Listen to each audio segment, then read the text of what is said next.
আল্লাহ বলতেছে আমার নবীজির হাত কখনো ধ্বংস হবে না, আমার নবীজি কখনো ধ্বংস হবে না, বরং আবু জাহেল তুই ধ্বংস হবে। শুধু আবু জাহেল নয়, আবু লাহাব নয়, ওই আবু লাহাবের মতো যত সান্ডা পান্ডা গোষ্ঠী দুনিয়াতে আগমন করবে, তাদের অনুসারী যারা হবে, তাদের পথে যারা হাঁটবে, তাদের পথ যারা প্রদর্শন অনুসরণ করবে, সমস্ত আবু লাহাবই ধ্বংস হবে।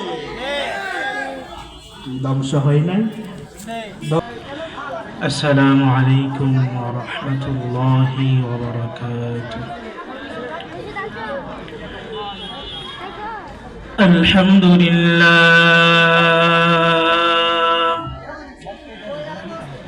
আলহামদুলিল্লাহ নাহমাদুহু ওয়া নাস্তাঈনুহু ওয়া নাস্তাগফিরুহু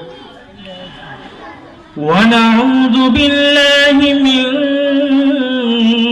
শুরুরি আনফুসিনা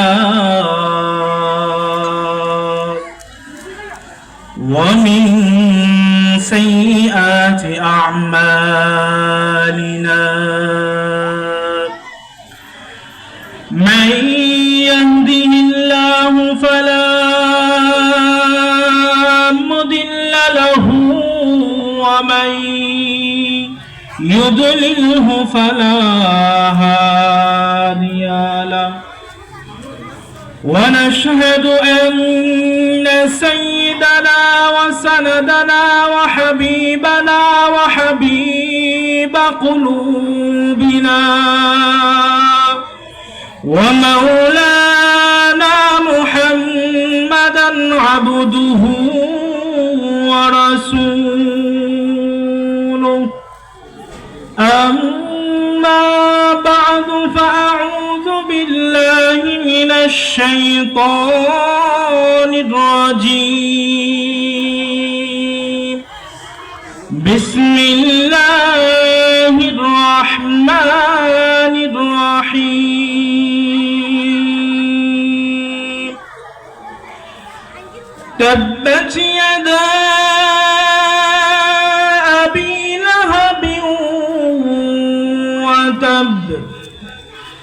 ما أغنى عنه ماله وما كسب صدق الله المولانا العظيم صلى الله على سيدنا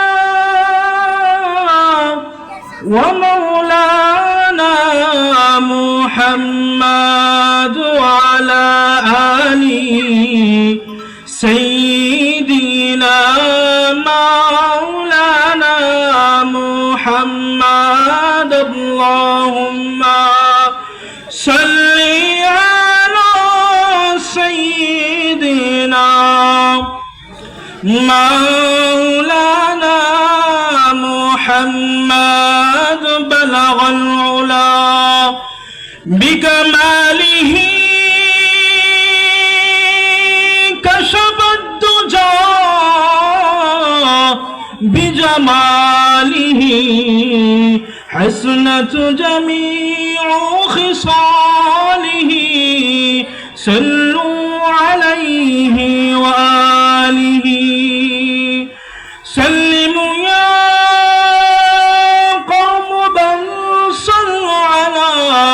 صدر الأمين مصطفى ما جاء إلا رحمة للعالمين মহান আল্লাহ পাক রব্বুল আলামিনের দরবারে অসংখ্য অগণিত শুকর আদায় করি, যেই পরওয়ারের দিকে আর আলম মহান আল্লাহ পাক রব্বুল আলামিন আমাকে আপনাকে আমাদের সকলকে একটি জান্নাতি বাগানের পরিবেশে বসে কোরআন ও হাদিস থেকে গুরুত্বপূর্ণ কথাগুলো শোনার তৌফিক আমাদের সকলকে আল্লাহ তাআলা দান করেছেন। এই জন্য কালিমাতু শুকর আদায় করে বলি আলহামদুলিল্লাহ।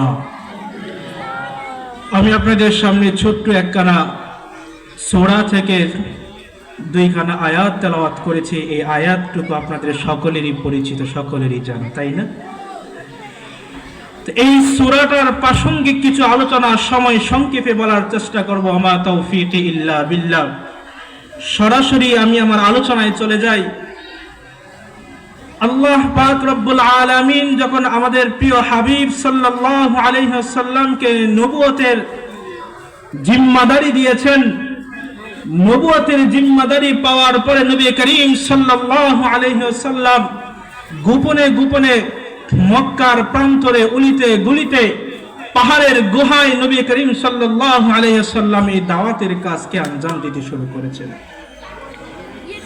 একটা সময় আল্লাহ পাক রব্বুল আলামিন নবী করিম সাল্লাল্লাহু আলাইহি ওয়াসাল্লামকে বললেন, হ্যাঁ মুহাম্মদ, এখন থেকে আর গোপনে দাওয়াত চলবে না, এখন থেকে আর গোপনে আমার জিকির চলবে না, এখন থেকে এই মক্কার জমিনে আমার এই একত্বতার দাওয়াতকে প্রকাশ্যভাবে দিবে। এই ঘোষণা যখন এই ওহী যখন জিবরাইল আলাইহিস সালাতু ওয়াস সালামের মাধ্যমে পেলেন, তখন নবী করিম সাল্লাল্লাহু আলাইহি ওয়াসাল্লাম এক পাহাড়ের উপরে গিয়ে দাঁড়াইলেন। দাঁড়িয়ে বলতেছেন, হ্যাঁ মক্কার অধিবাসীরা, হ্যাঁ মক্কার সমস্ত বসতিরা আমার কথা শোনো। এই কথা বলে যখন নবী করিম সাল্লাল্লাহু আলাইহি ওয়াসাল্লাম সমস্ত মক্কাবাসীকে ডাক দিলেন, নবী করিম সাল্লাল্লাহু আলাইহি ওয়াসাল্লামের ডাকে সমস্ত মক্কাবাসী চাতক পাখির নেই নবী করিম সাল্লাল্লাহু আলাইহি ওয়াসাল্লামের দিকে তাকিয়ে রইলেন। সুবহানাল্লাহ। নবী করিম সাল্লাল্লাহু আলাইহি ওয়াসাল্লাম বলতেছেন, ডাক পেয়ে মক্কার সমস্ত বড় বড় কাফেরদের লিডার আবু জাহেল, উতবা, সাইবা, আবু লাহাব পর্যন্ত এই ডাকে সাড়া দিয়ে এসে নবীর সামনে হাজির হয়ে গেলেন। নবীজি বলতেছেন, আমার সামনে উপবিষ্ট সমস্ত সম্মানিত সর্দার বৃন্দগণ, আমি যদি এখন বলি যে আমার পিছনের যে পাহাড় রয়েছে, ওই পাহাড়ের পিছন থেকে একদল সৈন্যবাহিনী আপনাদের সকলের উপর অতর্কিত হামলা চালাবে, এই হামলার কথা শুনে আপনারা কি আমার কথা বিশ্বাস করবেন? সমস্ত মানুষ বলতেছে, আজকে 40টা বছর যাবত তোমার মুখ থেকে একটা মিথ্যা কথা আমরা শুনি নাই, আজকে 40 বছর যাবত তোমার কোনো আচার আচরণে আমরা কষ্ট পাই নাই, এই জন্য তোমাকে নাম দিয়েছি আল আমিন। আজকে বলতেছো তোমার কথা আমরা বিশ্বাস করব কিনা, তোমার কথা আমাদের অন্তরে লাগবে কিনা, তোমার কথা আমরা বিশ্বাস স্থাপন করব কিনা, এই প্রশ্ন আমাদের কি করতেছো? নবী করিম সাল্লাল্লাহু আলাইহি ওয়াসাল্লাম তখন বলল, হ্যাঁ তাহলে ঠিক আছে, শোনো, আমি তোমাদেরকে এক আল্লাহর দাওয়াত দিতেছি, আমি তোমাদেরকে এই সমস্ত মূর্তি পূজকদেরকে বিরোধিতা করে আমি তোমাদেরকে এক আল্লাহর দাওয়াত দিয়ে বলতেছি, লা ইলাহা ইল্লাল্লাহ মুহাম্মাদুর রাসূলুল্লাহ পড়ো আর জান্নাতে চলে যাও। সুবহানাল্লাহ। এই দাওয়াত যখন নবীজি সাল্লাল্লাহু আলাইহি ওয়াসাল্লাম মক্কার সমস্ত বাসিন্দার মধ্যে এই দাওয়াত প্রচলিত করে দিলেন, দাওয়াত দিলেন, তখন আবু লাহাব নামে একজন আছে, চিনেন আবু লাহাব? এই নাম শুনছেন আবু লাহাব? এই আবু লাহাব ছিল নবীজির চাচা। আবু লাহাব একদিক দিয়ে নবীজির চাচা, আরেক দিয়ে নবীজির বিয়াই। একদিক দিয়ে কি নবীজির চাচা, আরেক দিক দিয়ে নবীজির বিয়াই হয়, বিয়াই। নবীজির 2 কন্যা সন্তানকে আবু লাহাবের 2 পুত্র সন্তানের কাছে বিবাহ দিয়েছিল, এই জন্য উনি কি হন? বিয়াই হন। আবু লাহাব বলতেছে, এই মুহাম্মদ, আজকে এত বছর যাবত তোমাকে মহব্বত করি, ভালোবাসি, অন্তর থেকে ভালোবাসি। এই মুহাম্মদ, তোমার উপর কোনদিন কোন মক্কাবাসীর চোখ পড়তে দেয় নাই মুহাম্মদ। আজকে 40টা বছর যাবত তোমাকে শ্রদ্ধা করে আসতেছি, আজকে তুমি হঠাৎ করে বলতেছো আমি আমাদের বাপ দাদার বংশ, আমি আমাদের বাপ দাদার যে ঐতিহ্য রয়েছে ওইগুলাকে ছেড়ে দিয়ে তোমার এক আল্লাহর ইবাদত করতাম, তা কোনোদিন সম্ভব না। শুধু তাই নয়, আবু লাহাব এক মুষ্টি পাথর নিয়ে গেলেন, পাথর নিয়ে নবীজির সামনে দাঁড়িয়ে গেলেন, হ্যাঁ মুহাম্মদ, আজকে তোমার সারাটা দিন ধ্বংস হবে। নবীজিকে আবু লাহাব ধ্বংসের কথা বলেছে। কাকে বলেছে? নবীজিকে। বলেন না নাউজুবিল্লাহ। নবীজিকে গালি দিয়েছে আবু লাহাব, নবীজিকে তিরস্কার করেছে আবু লাহাব। এখন আসেন মূল আলোচনার দিকে। সময় সংক্ষেপের জন্য চলে যাচ্ছে, অনেক কথা ছেড়ে দিয়েছি, সময় সুযোগ হলে আবার বলবো ইনশাআল্লাহ। যে আবু লাহাব নবীজিকে এক ধরনের তিরস্কার করে নবীজির থেকে চলে গেলেন। এই ফাঁকে আল্লাহ রাব্বুল আলামিন কোরআনের আয়াত নাজিল করে দিল, তাব্বাত ইয়াদা, আল্লাহ বলতেছে আমার নবীজির হাত কখনো ধ্বংস হবে না, আমার নবীজি কখনো ধ্বংস হবে না, বরং আবু জাহেল তাই ধ্বংস হবে। শুধু আবু জাহেল নয়, আবু লাহাব নয়, ওই আবু লাহাবের মতো যত সান্ডা পান্ডা গোষ্ঠী দুনিয়াতে আগমন করবে, তাদের অনুসারী যারা হবে, তাদের পথে যারা হাঁটবে, তাদের পথ যারা পদস্থ অনুসরণ করবে, সমস্ত আবু লাহাবই ধ্বংস হবে। ধ্বংস হয় নাই? ধ্বংস হয় নাই? হয় নাই? হয়েছে তো। আবু লাহাবের পথে হাঁটছে, ধ্বংস হয়ে গেছে। কি মজবুত ক্ষমতা ছিল, কি মজবুত পাওয়ার ছিল, কি সুপার গার্ড ছিল, কত কিছুই ছিল। আজ সব কিছু ছেড়ে দিয়ে মাত্র 45 মিনিট সময় নিয়ে তুমি আকাশে উড়া দিয়েছো। কোথায় গেছে তোমার বাহাদুরি? কোথায় গেছে তোমার শক্তি সামর্থ্য? এবার আসুন আবু জাহেলের মৃত্যুর ঘটনাটা একটু বলি। সময় সংক্ষেপ, তাই সংক্ষেপ করে বলতেছি। বদর যুদ্ধের 7 দিন পরে ইসলামের ঐতিহাসিক বিজয় হয়েছিল। কোন যুদ্ধে? বদর যুদ্ধের 7 দিন পরে আবু লাহাবের গর্দানের মধ্যে এক ধরনের বসন্ত গোটা ছিলেন। বসন্ত গোটা, বসন্ত গোটা হয় না আপনাদের এলাকায়? বসন্ত গোটা হয়েছে আবু লাহাবের ঘাড়ে। তো আরবের লোকেরা ওই বসন্ত রোগ আর সেত রোগ, এই দুইটা রোগকে তারা ছোঁয়াছুঁই রোগ মনে করত, যে এই রোগটা একজনের হয়েছে, তার কাছে গেলে আরেকজনের হবে। এরকম একটা ভয়ঙ্কর একটা রোগ। এই রোগ কি আপনারা দেখছেন? ভয়ঙ্কর রোগ, যে রোগের কারণে সন্তান মার কাছে যায় না। ভয়ঙ্কর এই রোগ, যে রোগের কারণে পিতা সন্তানের কাছে যায় না। দেখেছেন? আর আমরা তো বলি হাসরের ময়দানে একটা নেকির জন্য সন্তান মাকে চিনবে না, হাসরের ময়দানে একটা নেকির জন্য বাবা সন্তানকে চিনবে না। এই কথা আপনাদের বিশ্বাস হয় না? কোভিড-19 কথা দেখেন, 2019 সালের করোনার কাহিনী দেখেন। সন্তান করোনায় আক্রান্ত হয়ে বিছানায় শুয়ে আছে, বাবা যায় না সন্তানকে দেখার জন্য।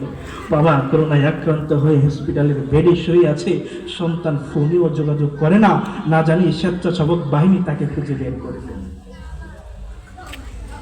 এই আবু লাহাবের এরকম এক ধরনের একটা বসন্ত গোটা হয়েছে। গোটা হওয়ার পরে আবু লাহাবের সন্তানেরা দেখলো আবু লাহাব দুইটা জিনিস নিয়ে সবচেয়ে বেশি গর্ববোধ করত। 1 নম্বর হলো সন্তান, 2 নম্বর হলো কি মাল। 1 নম্বর কি সন্তান, 2 নম্বর মাল। দুইটা জিনিস নিয়ে সবচেয়ে বেশি সে গর্ববোধ করত। ওই আবু লাহাবের ঘাড়ের মধ্যে যখন একটা ছোট্ট একটা গোটা হয়েছে, আবু লাহাবের সমস্ত সন্তানেরা তাকে তার বসত বাড়িতে রেখে চলে গেছে। বসত বাড়িতে রেখে চলে গেছে। অথচ সেই আবু লাহাবে আমার আপনার প্রিয় নবীকে এমন গালি দিয়েছে, কষ্ট দিয়েছে, তাকে বলেছে তোমার কোনো বংশ বিস্তার নাই, তুমি এক ধরনের ভোন্দা মানুষ, তোমার কোনো সন্তান নাই, তোমার কিচ্ছু নাই, তোমার বংশ দুনিয়াতে থাকবে না। অথচ আবু লাহাবের বংশ আছে নাই, আবু জাহেলের বংশ আছে নাই, কিন্তু আমার প্রিয় হাবিব মুস্তাফা সাল্লাল্লাহু আলাইহি ওয়াসাল্লামের বংশধর এখনো দুনিয়াতে বেঁচে আছে, ধারাবাহিকভাবে আসতেছে। সুবহানাল্লাহ। এই জন্য আল্লাহ যাকে সম্মান দিতে চান, দুনিয়ার কেউ তাকে বেইজ্জতি করতে পারে না। আল্লাহ যাকে অসম্মানী করতে চান, দুনিয়ার কেউ তাকে সম্মানী করতে চায় না। আল্লাহ যাকে উপরে উঠাইতে চায়, দুনিয়ার কেউ তাকে টেনে নামাইতে পারে না। অতএব যা কিছু হয়, যত কিছু হয় না কেন, সব কিছুর ফায়সালার মালিক কে? আল্লাহ। তার উপরে আবু লাহাবের সন্তানরা চলে গেল, আবু লাহাবের মৃত্যুবরণ হয়ে গেল। আবু লাহাবের মৃত্যুবরণ হওয়ার পরে কয়েকদিন পরে, কোন কোন বর্ণনায় 1 সপ্তাহ পরে আবু লাহাবের সন্তানরা বাড়িতে আসছে।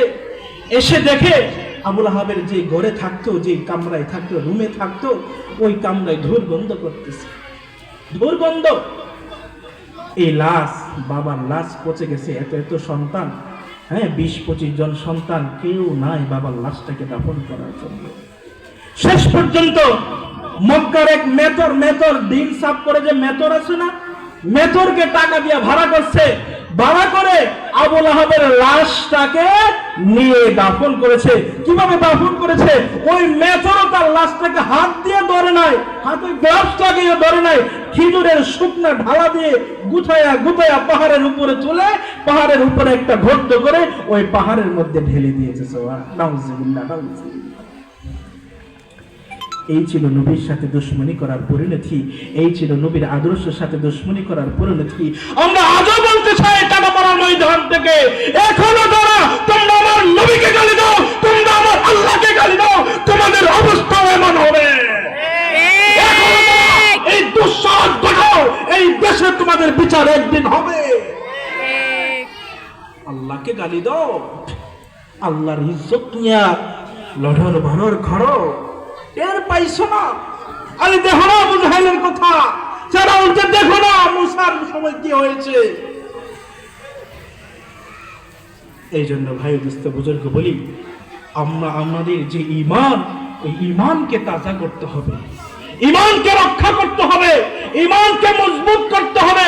ঈমানের রশিকে যদি মজবুত করে ধরা যায়, তাহলে আল্লাহর পথে জীবন দেওয়া আমাদের পক্ষে সহজ হয়ে যাবে। আর মনে রাখবা, আল্লাহর পথে জীবন দিলে এটাকে মৃত্যু বলে না, আল্লাহর পথে জীবন দিলে এটাকে শহীদ বলে। আর শহীদের দায়িত্ব সম্পূর্ণ আল্লাহ তাআলা বহন করে। ওয়ামা মিন দাব্বাতিন ফিল আরদি ইল্লা আলাল্লাহি রিজকুহা ওয়া ইয়ালামু মুস্তাকাররাহা ওয়া মুস্তাওদাআহা।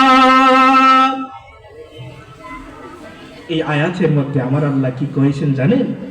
আল্লাহ বলতেছে, বান্দা তুমি যে রিজিক তালাশ করো, তুমি যে খাদ্য তালাশ করো, অর্থ সম্পদ তালাশ করো, এই আসমানের নিচে জমিনের উপরে যত মাখলুকাত রয়েছে, সমস্ত মাখলুকাতের রিজিকের দায়িত্ব আমি আল্লাহ নিজে নিয়েছি। আল্লাহ যদি রিজিকের দায়িত্ব নিয়ে থাকে, তাহলে আমার আপনার ঘুষ খাওয়ার কি প্রয়োজন? আল্লাহ যদি রিজিকের দায়িত্ব নিয়ে থাকে, আমার আপনার নামাজ ছেড়ে দিয়ে রিজিক তালাশের কি প্রয়োজন? আল্লাহ যদি রিজিকের দায়িত্ব নিয়ে থাকে, তাহলে আল্লাহর কাছে না বলে অন্য কোথাও গেলে কি রিজিক আমাদের ব্যবস্থা হবে? হবে না। এই জন্য সর্ব অবস্থায় যেখানে থাকেন, সময় যখন যেখানে থাকেন, সর্ব অবস্থায় আল্লাহর কাছে সাহায্য চাইবেন, নিবৃত্তিতে আল্লাহকে চাবেন। আল্লাহর কাছে কোটি কোটি টাকার মালিক নিজের চোখে দেখেছি ভাত খাইতে পারে না, ফেন খায়। কোটি কোটি টাকার মালিক একটা আঙ্গুরের দানা ছিঁড়ে খাওয়ার শক্তি নাই। লিভারের সমস্যা, ফলের সমস্যা, এই সমস্যা, এই সমস্যা। কিন্তু অথচ দেখেন আমাকে, আপনাকে, আমাদের সবাইকে আল্লাহ রাব্বুল আলামিন কত সুস্থ রেখেছে, কত শক্তি দিয়েছে। আজকে কোরআনের মাহফিলে আসতে পেরেছি এবং কোরআনের কথা বলা এবং শোনার তৌফিক আল্লাহ আমাদেরকে দিয়েছে না? কেন দিয়েছে? একমাত্র আমাদের তাওয়াক্কুল কার উপরে? আল্লাহর উপরে। আল্লাহ ছাড়া দুনিয়াতে করার কোনো শক্তি নাই। আল্লাহর ইশারায় দুনিয়ার একটা পাতাও আল্লাহর ইশারার বাহিরে নড়ার কোনো শক্তি আছে না। এই জন্য নবীর দুশমনি করা, নবীকে অসম্মানী করা, এটা খুব মারাত্মক বিষয়। আবু লাহাবের স্ত্রীর একটা ছোট্ট ওয়াকে আপনাদেরকে বর্ণনা করি। তো ওই সূরা লাহাবের মধ্যে আল্লাহ পাক রব্বুল আলামিন দুইজন ব্যক্তিকে জাহান্নামে ঘোষণা দিয়েছে। দুইজন ব্যক্তিকে, এক নম্বর আবু লাহাব, দুই নম্বর আবু লাহাব, দুই নম্বর আবু লাহাবের স্ত্রীর সময় শেষের দিকে। এই জন্য মুহতারাম হাজরিন, আপনাদের কাছে অনুরোধ করে বলবো, ঈমানকে তাজা করবেন, নিজের বুকটাকে আল্লাহর ইজ্জত রক্ষা করার জন্য সামনে এগিয়ে দেবেন, কখনো ভয় করবেন না। নিজের সামনে দাঁড়িয়ে বলবেন, আল্লাহর বেয়াদবি কোনোদিন সইছি না, সইব না। পারবেন তো ইনশাআল্লাহ? পারবেন তো ইনশাআল্লাহ? যদি পারেন তাহলে ঈমান তাজা হবে, তাহলে পরকালে নাজাতের ব্যবস্থা হবে। সময় শেষ হয়ে গেছে। যে কথাগুলো বললাম, আল্লাহ রাব্বুল আলামিন আমাদের সকলকে ওই কথার উপর আমল করার তৌফিক দান করুক। আমিন। নাসরুম মিনাল্লাহি ফাতহুন করিব। আসসালামু আলাইকুম ওয়া রাহমাতুল্লাহি ওয়া বারাকাতুহু।